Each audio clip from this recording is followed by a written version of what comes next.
3 encuentros con Lucifer. El armario. Hace unos años yo era una persona muy devota, a tal grado que trabajaba activamente en la iglesia y estaba estudiando en el seminario. Por aquel entonces debo confesar de que mi fe no era tan grande como yo creía, pues era un soldado que jamás había visto el frente de la guerra hasta aquella ocasión. Estaba en casa de mis papás de visita un sábado a las 3 de la tarde. Me senté en la sala a ver la televisión, cuando de repente se fue la luz de la habitación. En ese momento no lo había notado, pero haciendo memoria recuerdo que también la luz que provenía del exterior se empezó a desvanecer, quedando yo en completa oscuridad. Al principio no me preocupé y pensé que era un apagón, así que me paré del sillón e intenté mover el interruptor para ver si había algún cambio en ese momento. Me empezó a parecer extraño y un frío recorrió mi espalda cuando sentí una mirada que me observaba en la oscuridad, afinando mi vista.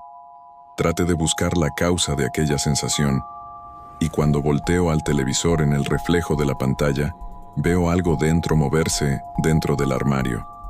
Dirijo mi mirada hacia ese espacio y distingo en la oscuridad una figura enorme, como si de un hombre gigante estuviera ahí atrapado. Hasta ese momento de mi vida, muchas de las cosas paranormales que me había pasado, llegué a bloquearlas de mi memoria. Entonces, cuando vi esa imagen, esa aparición, intentando salir, observando cómo su mano huesuda y enorme se extendía hacia afuera de la puerta del armario, me quedé paralizado. Podía sentir el frío dentro de mí crecer y mi corazón palpitar tan fuerte que podía escucharlo en mis oídos. De repente, una voz se escuchó en el silencio de aquella habitación. Una voz profunda, tenebrosa, como del más allá, proveniente de aquel monstruo. «¿Por qué me persigues?», fue lo que me dijo, y después de decir mi nombre, comenzó a ofrecerme cosas y anhelos secretos que nadie sabía de mí.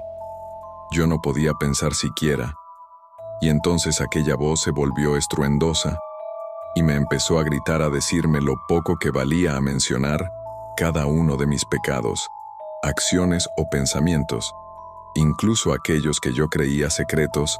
Empecé a sentir como si estuviera cargando un techo sobre mi espalda, y mientras más hablaba aquella cosa, más peso caía sobre mis hombros y yo lloraba más. Llegó un punto en el que me encontraba en el suelo y yo sentía el peso aplastándome. Temí lo peor y creí que me mataría, cuando entre mi llanto y sofocación pude ver cómo su pie salía por la puerta del armario. La oscuridad se volvió absoluta y sentí mi muerte garantizada. Por un momento me sentí perdido, hasta que de repente, como un haz de luz, pasó por mi mente un pensamiento.